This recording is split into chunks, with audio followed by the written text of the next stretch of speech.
5:10 கொஞ்ச காலம் பாட அனுபவிக்கிற உங்களை சீர்படுத்தி, ஸ்திரப்படுத்தி, பலப்படுத்தி நிலைநிறுத்துவாராக. இந்த பாடுகள் ரொம்ப நாள் கிடையாது, கொஞ்ச காலம், ரொம்ப கொஞ்ச காலம். பிறகு இதுக்கு பயப்படணும்? நீடிய காலமா எந்த பாடுகளுமே இருப்பது இல்லை.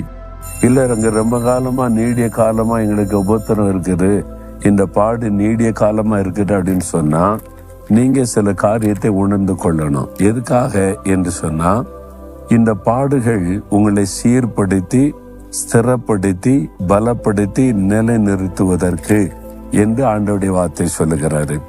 சீர்படுத்துவது. நம்ம வாழ்க்கையில சில சீர்கேடான காரியம் இருக்கும், நமக்கே தெரியாத நம்ம செய்யற தவறு. அதை சரிப்படுத்தி, ஸ்திரப்படுத்தி நம்மளை பலப்படுத்தணும் என்பதற்காக தேவன் இந்த பாடுகளை அனுமதிக்கிறார். அது சிட்சை